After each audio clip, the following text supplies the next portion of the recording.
Basant Panchami special मिठाई की recipe share कर रही हूँ आप सभी के साथ। इस मिठाई को बनाना बहुत ही आसान है और खाने में ये उतना ही स्वादिष्ट होता है।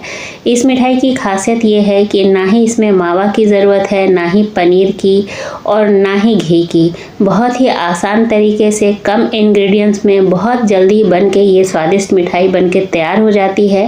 तो चलिए बनाना शुरू करते हैं। तो सबसे पहले गैस ऑन करके कढ़ाई गर्म होने के लिए चढ़ा देंगे और जब कढ़ाई गर्म हो जाए तो इसमें यहाँ पे 2-3 चम्मच पानी डाल देंगे ताकि तले में दूध जो है वो चिपके नहीं। यहाँ पे मैंने 1 गिलास दूध लिया है। ये दूध जो है फुल फैट है, पैकेट वाला है। अगर आपके यहाँ पैकेट वाला नहीं होता तो आप भैंस का दूध ले लीजिएगा, उसमें काफ़ी ज़्यादा मलाई क्रीम होती है। तो यहाँ पे दूध जो है ना हमें गाढ़ा ही लेना है क्योंकि हम घी का इस्तेमाल नहीं कर रहे हैं। तो गाढ़ा दूध जो है वो घी का काम कर जाएगा। तो यहाँ पे दूध में बहुत अच्छा सा 1-2 उबाल आने देना है। तो यहाँ पे दूध में उबाल आ चुका था तो मैंने इसे गैस से नीचे उतार दिया है और थोड़ी देर के लिए ठंडा होने दिया है। हाथों पे लेके चेक कर रही हूँ कि ये दूध नॉर्मल हुआ है कि नहीं, क्योंकि मैं यहाँ पे गुड़ का इस्तेमाल करूँगी और मैंने यहाँ पे आधा कप गुड़ लिया है। अगर गर्मा गर्म दूध में गुड़ डाल देंगे तो दूध फट जाता है। तो यहाँ पे गुड़ का इस्तेमाल किया था, इसीलिए दूध को पहले नॉर्मल किया। अगर आप चीनी का इस्तेमाल कर रहे हैं तो उबलते हुए दूध में चीनी को डाल दीजिएगा। अब अच्छी तरह से दूध और गुड़ को घुलने के लिए छोड़ देंगे। अब इस मिठाई के स्वाद को और ज़्यादा बढ़ाने के लिए कुछ तैयारी और कर लेते हैं। तो यहाँ पे ग्राइंडर जार में 1 कप मैंने डेसिकेटेड कोकोनट का पाउडर डाल दिया है। आप इसकी जगह सूखे हुए नारियल को ग्रेट करके भी ले सकते हैं। आधा कप मैंने काजू लिया है। आप इसकी जगह बादाम का यूज़ कर सकते हैं, मेलन सीड का यूज़ कर सकते हैं। फ्लेवर के लिए मैंने यहाँ पे 2 छोटी इलायची का यूज़ किया है। अब सबको एक साथ अच्छी तरह से पीस लेंगे। तो इस तरह से मिठाई बनाने से मिठाई का जो टेस्ट होता है बहुत ही अच्छा हो जाता है। आपको कोई भी मावा, पनीर, अलग से बहुत ज़्यादा घी डालने की ज़रूरत नहीं पड़ेगी। ये सारी चीज़ें मिल करके जो है ना एकदम अच्छा सा मिठाई का टेस्ट बढ़ा देती है। तो अब यहाँ पे पैन चढ़ा देंगे और बिना घी तेल डाले जो हमने पाउडर बनाया है नारियल, काजू और इलायची का, उसको डाल देंगे। फ्लेम को लो रखते हुए इसे 3 से 4 मिनट तक भून लेंगे। यहाँ पे नारियल का कलर हमें चेंज नहीं करना है, बस हल्का सा गर्म हो जाए, बस हल्का सा सुनहरा कलर आ जाए, मतलब नारियल में गर्माहट आ जाए अच्छी तरह से। तो ये सारी चीज़ों को मैंने बहुत अच्छी तरह से भून लिया है। अब इसके टेस्ट को और ज़्यादा बढ़ाने के लिए मैंने आधा कप मिल्क पाउडर का यूज़ किया है, जो कि बिल्कुल मावा वाला काम करेगा। और मिल्क पाउडर डालने के बाद हमें हाथ को बिल्कुल रोकना नहीं है, लगातार चलाते रहना है, नहीं तो मिल्क पाउडर जो है ना वो जाके तले में चिपकने लगेगा पैन के। तो लगातार चलाते हुए 2 से 3 मिनट तक भून लीजिए। तो यहाँ पे मैं लगातार चला रही हूँ। अब यहाँ पे ये सारी चीज़ें भून चुकी है तो इसे उतार लेंगे और जो दूध हमने गर्म किया था जिसमें गुड़ डाल के उसको चढ़ा देंगे।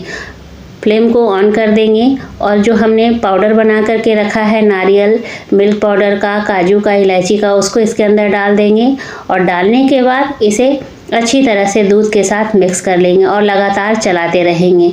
हाथ अभी रुकना नहीं चाहिए वरना लम्स पड़ जाएंगे। अब बसंत पंचमी स्पेशल रेसिपी है तो पीला रंग तो बनता है, क्योंकि पीला रंग जो है मैं कोई फूड कलर का इस्तेमाल नहीं कर रही हूँ, मैं डायरेक्ट हल्दी का इस्तेमाल कर रही हूँ। एक तो ये आयुर्वेदिक भी हो जाता है और दूसरा शुभ भी होता है, और बसंत पंचमी के लिए पीला रंग तो शुभ माना ही जाता है, इसलिए मैंने हल्दी का यूज़ किया है।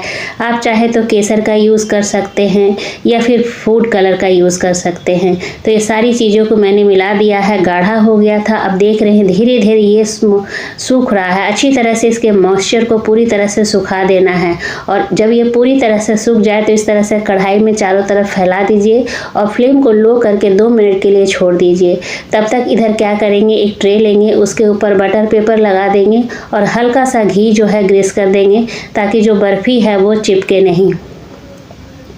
तो इस तरह से मैंने फैला दिया है घी को और इधर जो है ना मैंने गैस बंद कर दिया है, क्योंकि जो हमारा बर्फ़ी का डो है वो कढ़ाई छोड़ने लगा है, बिल्कुल तैयार हो चुका है। तो उसे अब बटर पेपर के ऊपर डाल देंगे। अगर आपके पास बर्फ़ी ट्रे हो तो आप उसका इस्तेमाल कर लीजिए, क्योंकि उसमें शेप जो है ना बर्फ़ी का एकदम परफेक्ट निकल के आ जाता है।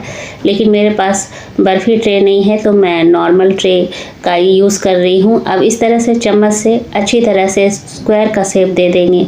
तो देखा आपने, बहुत ही आसान तरीके से कम समय में कम इंग्रेडिएंट्स में मैंने बसंत पंचमी स्पेशल मिठाई घर पे ही बना करके तैयार कर लिया है। तो इस तरह से आप भी बना करके तैयार कर सकते हैं, क्योंकि त्योहारों में अक्सर मार्केट में जो मिठाइयाँ मिलती है वो महंगी तो होती ही है, साथ में उनमें बहुत ज़्यादा मिलावट भी होती है। तो यहाँ पे अच्छी तरह से शेप देने के बाद अपने पसंद के ड्राई फ्रूट से ऊपर से आप थोड़ा सा डेकोरेट कर दीजिए देखने में, ताकि अच्छा लगे। और यहाँ पे चम्मच से हल्का हल्का प्रेस कर दीजिए ताकि ड्राई फ्रूट जो है वो बाहर निकले नहीं। और इसे मैंने आधे घंटे के लिए छोड़ दिया था। तो अब आधे घंटे के बाद मैं यहाँ पर चेक कर रही हूँ, बहुत अच्छी तरह से जो बर्फ़ी है वो सेट हो चुका है। तो अब नाइफ़ से कट कर लेंगे। ये मिठाई ऐसी मिठाई है कि इसे तो बिगनर भी बना लेंगे, इतना आसान है ये। और इंग्रेडिएंट्स भी कम लगता है और समय भी कम लगता है। तो यहाँ पे मैं थोड़े से बड़े बड़े पीसेस में कट कर ले रही हूँ। आप चाहें तो छोटे छोटे पीसेस भी कर सकते हैं।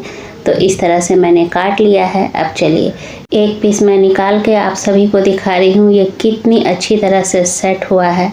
तो अगर आपने वीडियो का हर एक स्टेप फॉलो किया है तो आपका पहली बार में ही ये जो मिठाई है वो परफेक्ट बनकर तैयार हो जाएगा। तो इसीलिए वीडियो को फुल वॉच कीजिएगा और स्टेप बाय स्टेप फॉलो कीजिएगा। तो यहाँ पे मैंने मिठाई बना ली है। अब चलिए अलग से इसे प्लेट में सेट कर लेते हैं। तो उम्मीद करती हूँ कि आप लोगों को ये जो बसंत पंचमी स्पेशल मिठाई है पसंद आई होगी, और पसंद आई है तो ज़रूर बनाइएगा। बहुत ही अच्छा है ये मिठाई। अब मैं तोड़ के भी दिखा रही हूँ, अंदर से इसका टेक्सचर एकदम परफेक्ट है।